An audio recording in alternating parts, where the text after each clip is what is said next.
My major design project is based on the rehabilitation of care leavers. It stems from my research paper of the same topic. This basically addresses how the individuals who age out of the care system in India at 18 are assimilated back into society and not lost to the system forever. My name is Sia. I'm a final year student at IIAD for the Interior Architecture Department. So when these students age out of the system, they come out into society without any social, cultural, financial backing of their own, and they're sort of left to their own devices to fend for themselves. A lot of people are not able to do that even as fully well-adjusted, so-called normal individuals. So the idea was to create a transition home which would help them get the skills they need to actually get jobs, figure out what they want to do with the rest of their life, and gain independence to sort of fend for themselves. So essentially, I was looking at care homes or orphanages for my project or for my intervention, and I realized that the real gap doesn't lie in the care home itself. That's an area that's very well researched, very well developed. A lot of people are currently still working on it, but the actual gap lay where the children actually move out of care homes and possibly or probably don't get rehabilitated into families or foster care. So the essential idea was to find a space for them so that their potential and their lives don't really go to waste. To solidify this project for myself and also to actually going to supplement my research with actual findings, I did a primary case study. This was done at an aftercare home for girls, the only government-run aftercare home for girls in Delhi itself. The shortcomings of this space, although different from the aim of it, were that these girls had very restricted mobility. Although they were getting life skills, they weren't able to actually implement or practice anything on their own or of their own agency. So those are things that I try to rectify in my proposal by proposing multi-layered levels of interaction, which would give the individual the sort of agency to be interacting with people or assimilating into society of their own accord and of their own decision. This was drawn from one of my case studies, which was in Toronto. They proposed a very multi-layered sort of system where the individual would have to go through different circles or different levels to sort of make the decision of interacting with more and more people every day or every moment. Now, this is something that I tried to replicate in my design, and my site worked very well for that. I wanted to make the institution or the space in an area that it wouldn't stand out, because a lot of times when a space of this kind is created and it stands out as being institutional, it sort of defeats the entire purpose of it being there in the first place. So that was one of the key things that I had to maintain, and so I chose a space where this sort of a building or institution would blend in very well. For that, I picked the DDA apartments in Sheikh Sarai, which is Triveni Apartments. It helped very much that all the buildings just looked entirely identical. So the interiors of the building might have been modified by me in my proposal, but the exteriors stay the same to give that sense of anonymity and also that sense of integration into at least this colony for starters. Now, in the cluster of buildings that I've chosen itself, which was a very conscious decision of the location, the buildings exist on the periphery of B block. This was intentionally done to keeping in mind that institutions or buildings of this sort usually face community backlash when they're in a larger setting. So the peripheral setting sort of gave it enough distance from the rest of the colony for them to feel comfortable and for the individuals living or the residents living in the community to feel comfortable as well.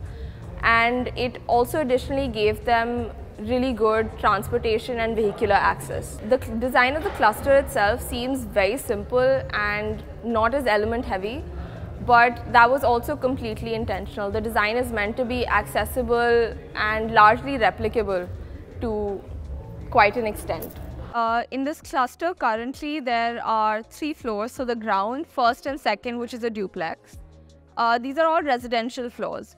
But to convert it in my proposal to being a community housing or transitional housing space, it was very important that, again, this doesn't stick out like a sore thumb. So it was important for me to bring the community in here. So in my proposal, I've given two divisions, which is the ground would be a community level, and the first and second floor would be the congregate housing. On the ground floor, I've divided the cluster of buildings by building into blocks. The block closest to the colony is what I've proposed to be the library and co-working space, which serves as grounds for interaction of the in-house residents as well as the rest of the colony. The block adjacent has been proposed to be a full-size industrial kitchen as well as a cafe, which would give incentive for these people to come in and interact as well as generate revenue. The full-size industrial kitchen would provide grounds for skilling the in-house residents on the basics of nutrition and culinary education.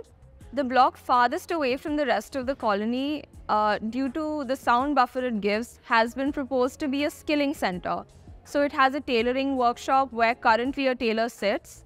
So that's been expanded into a multi-use tailoring workshop, as well as giving a woodwork space, which would give them basic vocational training.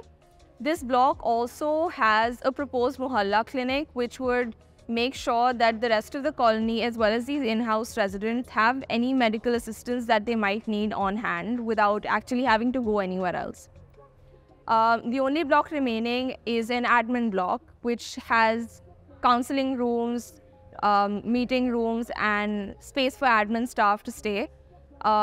Additionally, this block also has a laundromat that's been proposed. Going up into the congregate housing section of it, the first floor, which is the ground of the duplex, is equipped with amenities for co-living. So it has single unit living spaces as well as common spaces to bring the individuals living in the block together. Further, going up in this duplex, the second floor or the third floor of the building has been given individual studio-style apartments. This works well with the logistic aspect of it being in the graduate program, which essentially signifies that once an individual living in the single living units is sort of ready to move forward with their life and test the waters on their independence, they don't actually have to leave and get a house elsewhere, but they can do it within this cluster itself with the social and community support that they might have developed over the time living there. This lets them sort of make these autonomous decisions for themselves in terms of how they want to live their life, but do it within a safe space, which is what these studio apartments give. The existence of the community level with the congregate housing in conjunction becomes very important here because it gives closer access as well as a more secure access to these individuals or care leavers to have different kinds of interactions within a setting where they can make their own decisions but also have social support. Keeping in mind where it's positioned, the context, the kind of influx of people it would be having, the nature of the people, their needs, and most importantly, the cost effectiveness of it, because in my proposal, I had to make sure that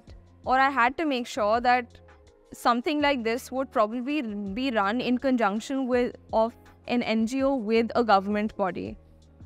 So the materiality of it largely has commonplace materials like timber, kota, lime wash, Indian marbles that can take a heavy beating, so to say, without looking industrial, which would sort of defeat the entire purpose of proposing dignified housing for the youth.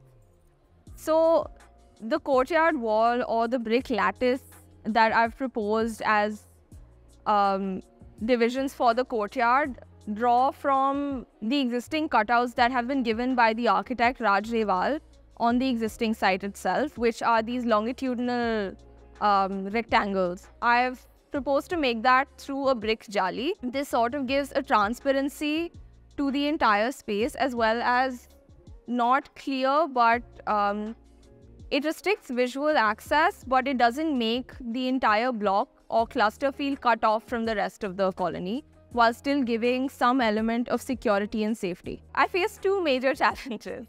The first was during my research, while I was trying to gain access to the existing primary case studies that I was doing, which was these government institutions, because going through government machinery is always a task.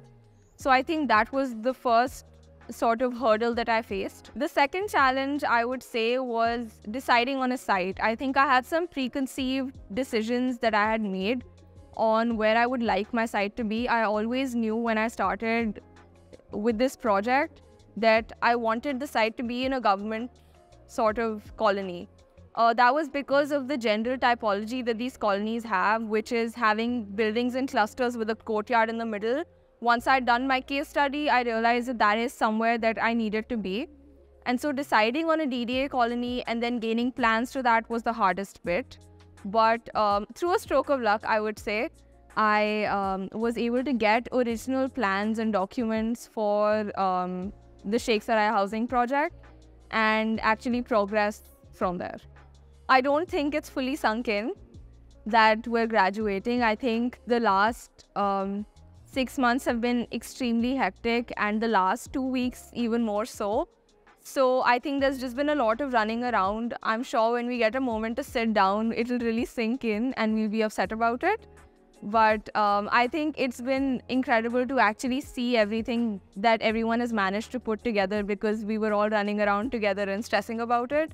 So the outcomes today, and mine as well, have been so lovely to actually see. I would say my journey at IIAD, or especially in the IIAD department, has largely been influenced by the people that I've been around. I think there's a lot of peer learning, and there's a lot that I've learned from my friends and my peers and my batchmates. And it's stuff that really does stay with you. It was really incredible that I had the mentors that I did, because they were with me every step of the way. So it really taught me that I could go to people and rely on people if I needed to.